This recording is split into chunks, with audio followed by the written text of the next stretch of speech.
چاروں اماموں کی پیدائش اور وفات کا سال بتا دیں. اے لو جی اے سوال جی ادھر چکے کرنا ہے, میں بتا دوں کیا نکالیں گے وہ. اس طرح کی اس تو بات ہے جو دس دیں گے کہ ماں پیو دے نام دسو, نکاح کنے پڑھایا سی, وہ کڈنا کہ جے چوں وہ کڈو. اس میں سے پتہ کیا نکالتے ہیں, ذرا یہ میں جو سوال لکھ رہا ہوں اس کو ٹونٹ نہیں کر رہا, آپ کے دماغ میں کسی نے ڈالا ہے, میں اس کو کہہ رہا ہوں سوال بے فکر ہو کے تھے لکھا کرو, ٹھیک ہے نا. ہم نے آج تک کسی سے اس کا مسلک نہیں پوچھا, کبھی کسی سے نہیں پوچھا کہ اے پٹھا سوال کے لیے لکھا کھلو جائے. ہاں یہ ہو سکتا ہے اردو سمجھنا ہے تو میں کہوں یار یہ مجھے نہیں سمجھ آ رہی, آپ بتائیں کیا لکھا ہے. یہ صرف اس لیے پوچھتے ہیں کہ جب آپ ان کو بتائیں کہ جی امام مالک 179 میں فوت ہوئے ہجری میں, امام حنیفہ 150 ہجری میں فوت ہوئے, امام شافعی 204 ہجری میں 204 میں فوت ہوئے, احمد بن حنبل 241 میں فوت ہوئے, تو وہ پھر آپ سے پوچھیں گے پھر امام بخاری کب فوت ہوئے, وہ ہم کہتے ہیں جی 256 میں. پیدا کب ہوئے 194 میں. پھر وہ کہیں گے دیکھیں جی امام ابو حنیفہ تو 150 ہجری میں فوت ہوئے, امام حنیفہ کے مرنے کے 44 سال کے بعد امام بخاری پیدا ہوئے ہیں, اب ہم امام بخاری کی بات مانیں یا امام حنیفہ کی؟ اے بچو کٹ دے جائے, رکو ذرا صبر کرو. آپ نہ امام بخاری کی بات مانیں نہ امام حنیفہ کی بات, اس کی مانیں جس کی قبر مدینے میں صلی اللہ علیہ وآلہ وسلم. اگر امام حنیفہ کوئی کتاب لکھ کے امت کے حوالے کر گئے ہوتے نا حدیث کی تو جھگڑا ختم ہو جاتا. امام مالک کی کتاب الموطا امام مالک پوری دنیا میں موجود, امام شافعی کی کتاب مسند شافعی پوری دنیا میں موجود, ہمارے پاس رکھی ہوئی ہے ساری. امام احمد بن حنبل کی کتاب مسند امام احمد ہمارے پاس موجود, پوری دنیا میں موجود. امام حنیفہ کی کون سی حدیث کی کتاب ہے جو انہوں نے امت کے حوالے کی ہے؟ ہر چیز آپ نے ان کی طرف منسوخ خود سے کی ہوئی ہے. پھکی والا جواب بھی ہے کہ امام ابو حنیفہ رحمۃ اللہ علیہ سے بھی پہلے ایک امام ہے, امام جعفر الصادق, ہاں فقہ جعفری والے. ان سے پہلے امام محمد باقر جو ان کے والد تھے. جس طرح ہمارے اسٹوڈنٹ کو پوچھتا ہے تسی کہڑے امام نو مننے ہیں, ساڈے اسٹوڈنٹ کہندے نے امام حسین نو. ہاں آؤ نا ہن, نہیں وہ چار جڑے امام نے, چار اماماں دی کہ تو شیعی کوئی نہیں امام حسین دے مقابلے چ. ہاں امام حسین نو مننے, چلو امام نو ہی مننا, امام حسین نو مننا, چلو ٹرو گے. اور امام حنیفہ سے پہلے جو لوگ تھے پہلے 80 سال کے مسلمان, وہ کس امام کو مانتے تھے؟ اور امام حنیفہ خود کس امام کو مانتے تھے؟ نبی علیہ السلام. 197 مسئلہ میں نے تفصیل اس کے اوپر ریکارڈ کروا دیا. باقی سان سن دسنے کچھ نہیں ہونا. وہ اگلے دن جی بخاری کا نام بتائیں جی کیا ہے جی, انہوں نے کہا جی صحیح البخاری, نہیں ہے الجامع الصحیح ہے. چلو جی اے بھی ہو گیا. اس طرح کہنے نال رفع الیدین دی حدیثاں ختم ہو گیا بخاری چوں یا وہ ضعیف ہو گیا. اس سے پتہ کیا کرتے ہیں, اس کو کہتے ہیں پرابلم اینڈ. اس کے بعد وہ اپنی پبلک پہ دھاک ڈالتے ہیں کہ جن کو یہی نہیں پتا کہ بخاری کا نام کیا ہے, لہذا اگر یہ بخاری سے کوئی حدیث بتائے نا آپ نے نہیں ماننی. یہ ہوتی وجہ. اس طریقے سے اگر کھلواڑ کرنا شروع کیا نا آپ لوگوں نے, یقین کریں میری یادداشت بھی آپ لوگوں سے زیادہ ہے اللہ کے فضل سے, میں نے کتابیں بھی آپ لوگوں سے زیادہ پڑھی ہوئی ہیں. آپ کے بڑے بڑے مفتی بھی بیٹھے نا, میں نے شروع ہو جانا ہے. میں پہلا سوال کرنا ہے 10 المعجم الکبیر طبرانی کنیاں روایتاں نے 10. مفتی منیب نے بھی نہیں کدے گیڑیاں ہونیاں, نہ مفتی تقی عثمانی نے. مجموع الزوائد کیڑے امام نے لکھی اور کیڑے سان فوت ہویا تو کنیاں حدیثاں نے اودے وچ, اور وہ اس کو جب جواب نہ آئے تو میں یہ کہوں گا تجھے پتہ ہی کچھ نہیں ہے. اس طرح کے سوال تو کئی بنائے جا سکتے ہیں. ہمارے ایک اکیڈمی کے بھائی حسن بھائی, وہ اہل حدیث کی مسجد میں ہاتھ چھوڑ کے نماز پڑھ رہے ہیں, 2-4 دن ہضم ہوتا ہے. دیکھیں ناف کے نیچے ہاتھ باندھنے والے ان کو ہضم ہو رہے ہیں, اور جو رفع الیدین کے ساتھ ہاتھ چھوڑ کے نماز پڑھ رہا ہے اس سے نفرت کر رہے ہیں, حالانکہ وہ موحد بھی ہے. یہ ہے بغض. دوسرا پکا مقلد ہے, عقیدوں میں شرک بھی ہے, اس کے ساتھ محبت کریں گے, یہ بغض کی علامت ہے.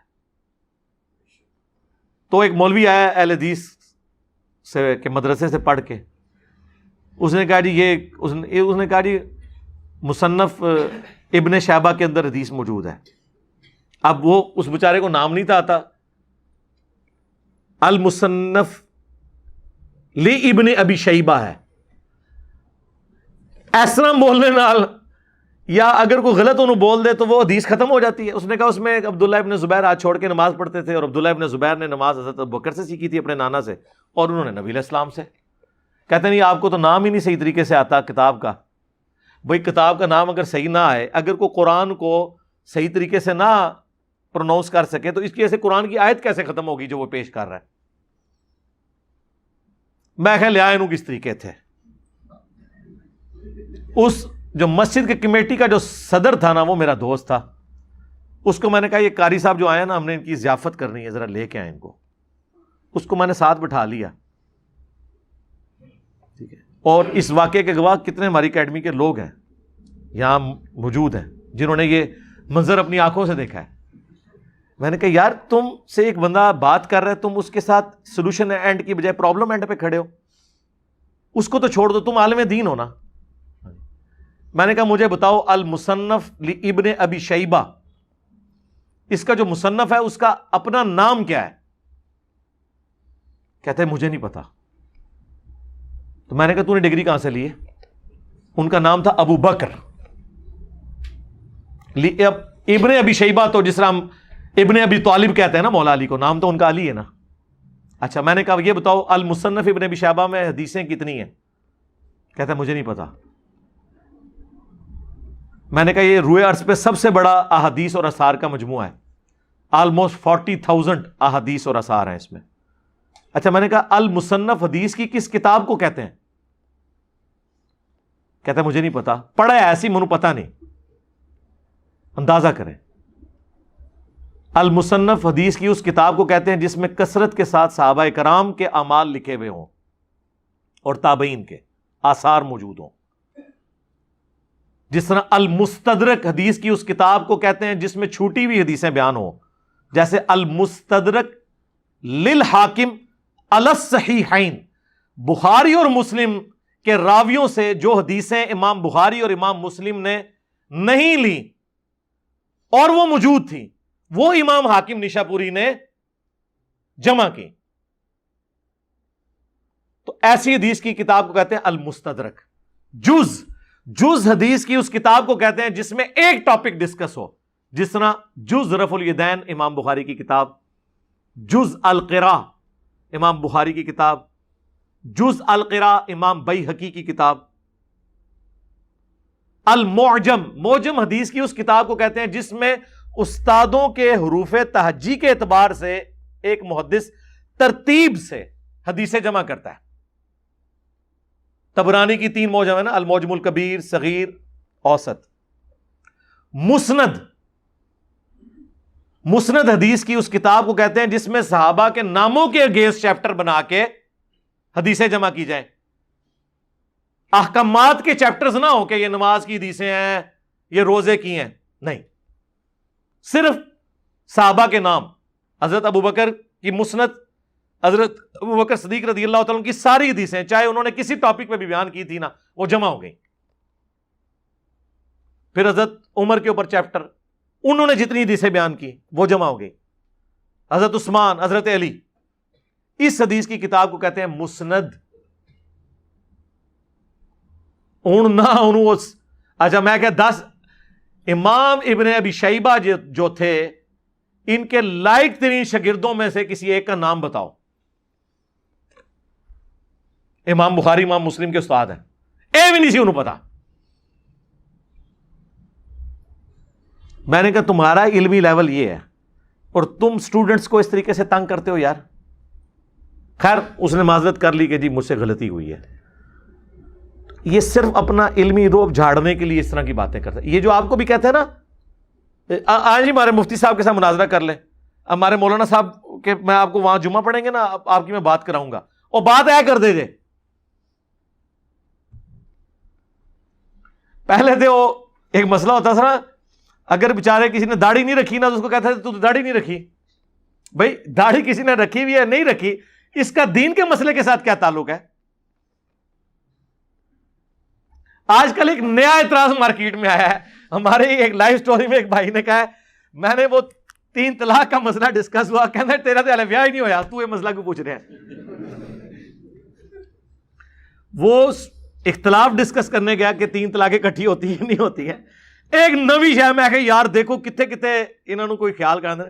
حالانکہ طلاق کے مسائل شادی سے پہلے ہی سیکھنے ہوں گے, بعد میں سیکھنے کا تو فائدہ نہیں, کیونکہ یہ دے کے تو فتوے لے رہے ہوتے ہیں آ کے. اور یہ منڈا ذرا غصے ہی سی, بس سمجھ نہیں لگی ہم. یہی منڈے نو پہلے پتا ہوئے بھئی نکاح طلاق کے مسائل شادی سے پہلے پتا ہونے چاہیے, تب فائدہ ہے. ایسے ایسے اعتراضات کہ بندہ حیران رہ جاتا ہے کہ یار یہ شیطان بھی کہتا ہوگا کہ ٹھیک ہے میں بھی چھٹیاں تے ٹور جانا وا, ہاں انہوں نے ایسی کوئی سیٹ میری سنبھال لی ہے نا, چھوڑ دو. اگر کوئی غیر مسلم اسلام قبول کرے تو کون سے فرقے کا ترجمہ پڑھے, جس کا مرضی پڑھ لے میرے بھائی, کمپیئر کر لے. یہ نہیں ہو سکتا کہ ہم آپ کو اسپیسیفائی کر لیں ورنہ کہیں گے دوسرا. ایک ہی ہے ترجمہ, الفاظ کے چناؤ کا فرق ہے. قرآن کے 8 تراجم, اس کے اوپر میری ویڈیو ریکارڈڈ ہے, وہ آپ دیکھ لیں. الفاظ کے چناؤ کا فرق ہو سکتا ہے. میں قرآن کا ایک صفحہ اگر 10 صحابہ کو دوں نا جنہیں اردو آتی ہو, وہ بھی 100% ایک جیسا ترجمہ نہیں کر سکتے. مفہوم ایک ہی ہوگا. اللہ کے نام سے شروع اللہ کے نام سے شروع کرتا ہوں, اللہ کے نام سے, اللہ کے نام سے شروع کرتا ہوں. 4 میں نے جملے بول دیے بسم اللہ میں.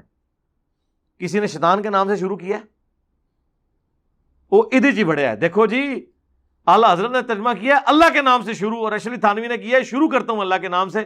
انہیں تو شروع کیتا ہے, اعلیٰ حضرت نے اللہ تو شروع کیتا ہے. ادھی پھر میں پھکی دیتی سی کہ بسم اللہ میں بھی تو اللہ بعد میں آ رہا ہے. بسم اللہ میں اللہ پہلے ہے بعد میں, تو پھر بسم اللہ بھی اپنی بدل لو. اللہ الذی باسمہ ابدہ, اے بنے گی اللہ ہے وہ جس کے نام سے میں ابتدا کرتا ہوں. اے تہاڈی بسم اللہ ہونی چاہیے. پھر ان معاملات کے اندر یہ لوگ نا الجھاتے ہیں. یہ پتہ کیوں کرتے ہیں, پچ کھو دیں تاکہ وہ بہت جی اختلاف ہے جی قرآن جناب حدیثاں بے شمار نے جی. او یار اگے بھی کڈ نا, مطلب میں ہوں نہیں سیکھنیاں, سیکھنے کے لیے آیا نا. قرآن ڈائریکٹ نہ پڑھو, اچھا جی ڈائریکٹ نہیں پڑھتے آپ پڑھا دیں, وہ بھی کوئی نہیں. آپ پڑھائیں گے بھی, آپ کو کہیں گے ترجمے میں یہ لکھا آپ یہ کیا کہہ رہے ہیں, وہ کہیں گے نہیں آپ ڈائریکٹ سمجھ نہیں سکتے بھئی تو انڈائریکٹ سمجھا دو.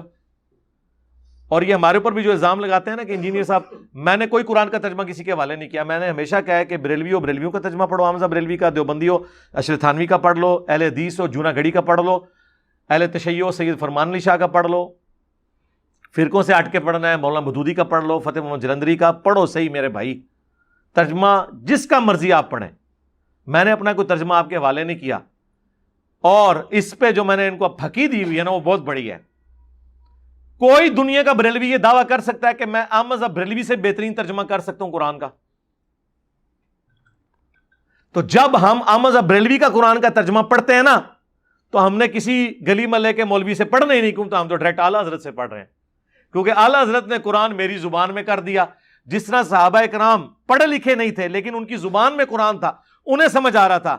ہم بے شک عربی نہ جانتے ہوں, ہم سے مراد جو نہیں جانتے, اگر ان کی زبان میں دنیا کا سب سے بڑا بریلوی عالم ترجمہ کر دے تو گویا وہ ویسے ہی ہے جیسے عمار ابن یاسر کے سامنے عربی قرآن پڑھا جا رہا ہے چاہے انہیں لکھنا پڑھنا نہیں آتا ہے نا کہ نہیں. اور دیوبندیوں کے ہم تو آپ کے علماء, ہم تو اشرف تھانوی صاحب سے ترجمہ ڈائریکٹ پڑھیں گے. احمد بریلوی صاحب نے ترجمہ کیا ہے ایاک نعبد و ایاک نستعین کا, پتہ کیا اتنا پیارا ترجمہ, اے اللہ ہم تیری ہی عبادت کریں تجھی سے مدد چاہیں. ہائے ہائے ہائے, قیامت ہے اس کے اندر. باقیوں نے پتا کیا ترجمہ کیا ہے, تیری ہی عبادت کرتے ہیں تجھی سے مدد مانگتے ہیں. یہ ترجمہ پرفیکٹ نہیں ہے کیونکہ یہ مضارع کا صیغہ ہے. پرفیکٹ ترجمہ یہ ہوگا اے اللہ ہم تیری ہی عبادت کرتے ہیں اور کریں گے, کیونکہ عربی زبان میں پریزنٹ ٹینس اور فیوچر ٹینس کے لیے ایک ہی صیغہ استعمال ہوتا ہے, اسے مضارع کا صیغہ کہتے ہیں, اور یہ مضارع کا صیغہ ہے. تیری ہی عبادت کرتے ہیں تیری ہی عبادت کریں گے. اب اس دونوں جملوں کو ایک جملے میں اعلیٰ حضرت نے کیا ترجمہ کیا, اے اللہ تیری ہی عبادت کریں, یعنی آج کریں تو تیری کریں, کل کریں تو تیری کریں, اور تیسری چیز کیا ایڈ کر دی؟ دعا بنا دیا اسے. اور سورہ فاتحہ ہے ہی دعا ہے، ایاک نعبد و ایاک نستعین. لیکن اب کتنا افسوس ہے، وہی اعلی حضرت، ان سے پوچھا گیا کہ جی مصیبت اور پریشانی میں آپ کیا کرتے ہیں؟ وہ کہتے ہیں میں نے تو جب بھی پکارا یا غوث ہی کہا. ہائے ہائے ہائے. تے ترجمے یہ قرآن کہانی کرائی ہے سانو. پھر تو پھر ہم اعلیٰ حضرت سے بھی اختلاف کریں گے. علمی اختلاف تو کسی سے بھی ہو سکتا ہے کہ سر آپ نے قرآن کے ترجمے میں تو یہ لکھا کہ تیری ہی عبادت کریں، تجھی سے مدد چاہیں. اب یا غوث العظم دستگیر کہاں سے آپ لے آئے؟ آپ تو اپنے ترجمے کے مطابق نہیں چل رہے. اور یہی وجہ ہے کتنے ہمارے اسٹوڈنٹس آپ لائف سٹوری میں دیکھیں 90% بریلوی ہیں، اپنا ہی ترجمہ پڑھتے ہیں، ریورٹ ہو جاتے ہیں. کیوں؟ قرآن میں طاقت ہے اللہ کے فضل سے.